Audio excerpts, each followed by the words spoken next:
Assalamualaikum warahmatullahi wabarakatuh. Perkenalkan, kami dari kelompok 3 yang beranggotakan pertama, Sela Duyanti, kedua, Safrin Aulia Anis, ketiga, Farid Bahtiar Musyafa. Kami di sini akan menyampaikan materi tentang prosedur umum pengajuan kredit. Berikut kami sajikan subtema prosedur umum pengajuan kredit. A. Peran account officer. B. Prosedur permohonan kredit. C. Prosedur penyidikan dan analisis kredit. Yang terakhir, prosedur keputusan atas pemberian kredit. Pertama, kita bahas mengenai peran account officer. Fungsi ganda account officer. Yang pertama, sebagai personel bank yang harus bekerja di bawah peraturan dan tujuan bank. Yang kedua, di pihak lain, ia dituntut untuk memberikan kondisi yang paling baik kepada nasabahnya. Selanjutnya, pada dasarnya, peran seorang account officer adalah sebagai berikut. Pertama, mengelola account. Yang kedua, mengelola produk. Ketiga, mengelola kredit. Keempat, mengelola penjualan. Dan yang terakhir, mengelola profitability. Yang kedua yaitu prosedur permohonan kredit. Apa itu permohonan kredit? Permohonan kredit merupakan syarat penting dalam memberikan kredit dan harus benar-benar diperhatikan oleh account officer. Dokumen-dokumen dalam mengajukan kredit sebagai berikut. A. Surat permohonan resmi. B. Akta pendirian perusahaan yang merupakan lembaga yang secara resmi memohon kredit. C. Penjelasan singkat tentang rencana bisnis yang akan dilaksanakan debitur. D. Laporan kelayakan proyek untuk bisnis yang cukup besar dan membutuhkan jumlah kredit yang besar. E. Laporan keuangan. Dan yang terakhir, informasi-informasi lain.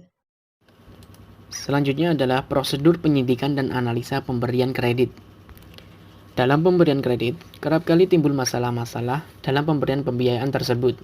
Kegagalan dalam memenuhi kewajiban ini berpengaruh terhadap kinerja lembaga keuangan atau bank yang memberikan pembiayaan.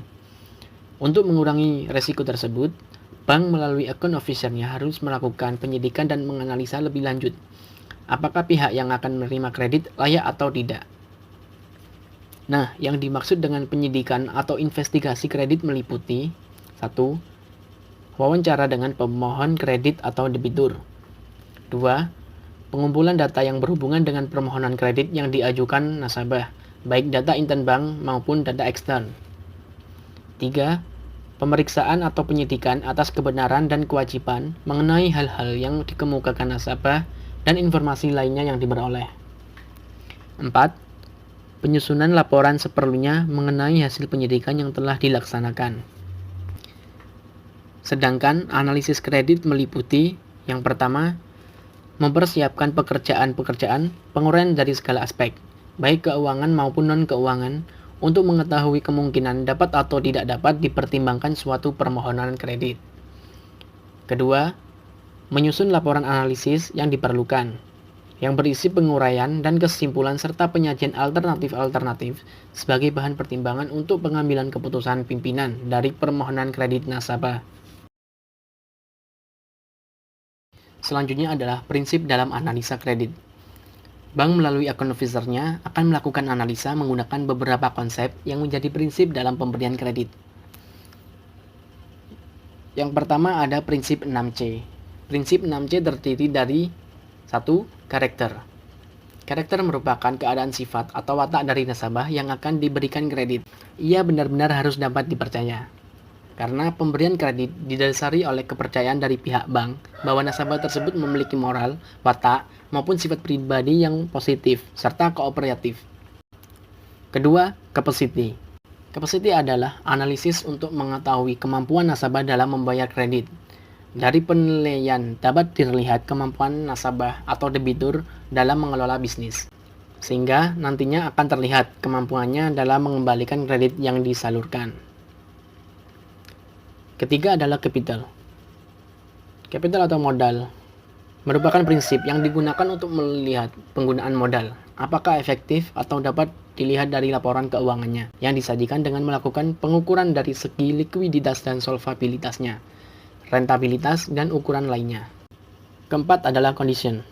Penelitian terhadap calon kreditur hendaknya dengan menilai kondisi ekonomi, sosial, dan politik yang ada sekarang, serta harus memprediksi untuk di masa yang akan datang. Kelima adalah collateral. Collateral atau jaminan merupakan jaminan yang diberikan calon nasabah, baik yang bersifat fisik maupun non-fisik. Jaminan hendaknya melebihi jumlah kredit yang diberikan oleh pihak bank. Keenam, constraints, yaitu batasan hambatan yang tidak memungkinkan suatu bisnis untuk dilakukan pada tempat atau kondisi tertentu. Misalnya, seseorang membuka usaha pengisian bahan bakar yang berdekatan dengan bengkel las. Hal tersebut sangat beresiko karena rentan terhadap kebakaran. Maka dalam hal ini, usaha tersebut belum memenuhi prinsip dari 6C, yaitu constraints atau kendala. Selain prinsip 6C, prinsip lainnya yang digunakan oleh pihak bank atau lembaga keuangan dalam memberikan kredit adalah prinsip 7P. Dalam prinsip ini terdapat 7 kriteria yang harus dipenuhi, yaitu 1. Personality. Kriteria personality hampir sama dengan kriteria karakter dalam prinsip 6C yang telah dijelaskan di atas, di mana melihat bagaimana keseluruhan kepribadian nasabah mencakup sikap dan perilakunya sehari-hari. Kedua adalah perti atau pembagian, yaitu calon peminjam dimasukkan ke dalam beberapa golongan yang terkait dengan kondisi keuangannya. Biasanya pihak bank mengklasifikasikan nasabah berdasarkan modal yang dimiliki, kepribadian, loyalitas, dan lain sebagainya. Dengan adanya perbedaan klasifikasi dan golongan ini, akan ada perbedaan pula dalam pemberian fasilitas kredit nantinya. Ketiga adalah purpose.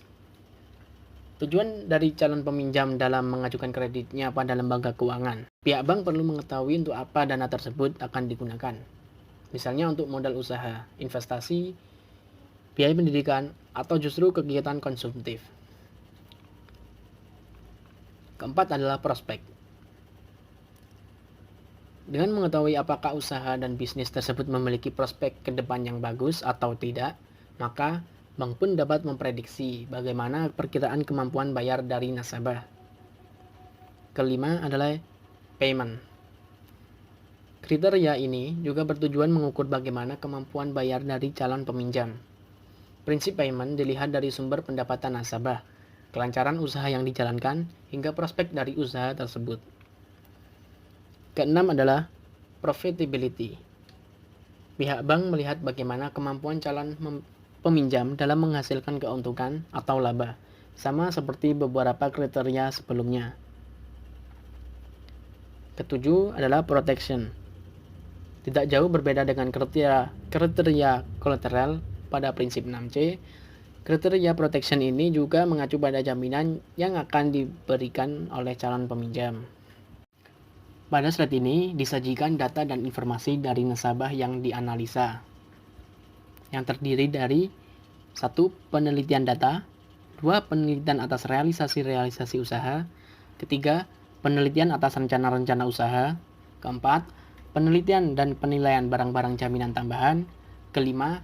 Financial statement, 6. Cash flow projection atau proyeksi arus kas, dan yang terakhir adalah aktivitas rekening.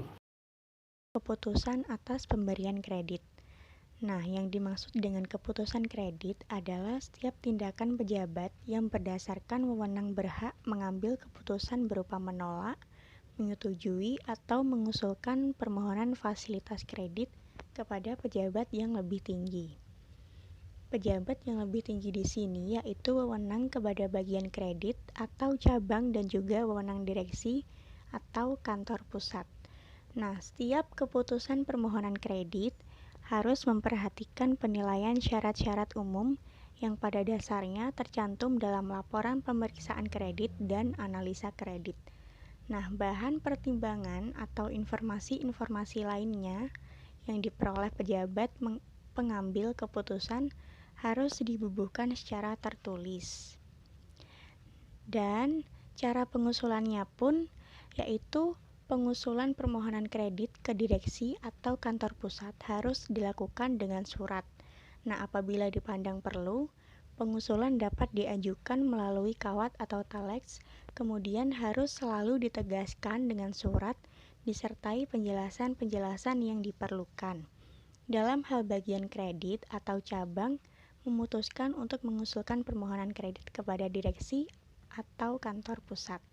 Nah, data-data yang diperlukan dalam usul-usul kredit direksi atau kantor pusat yaitu seperti informasi mengenai nasabah, aktivitas usaha nasabah, jaminan maupun financial statement.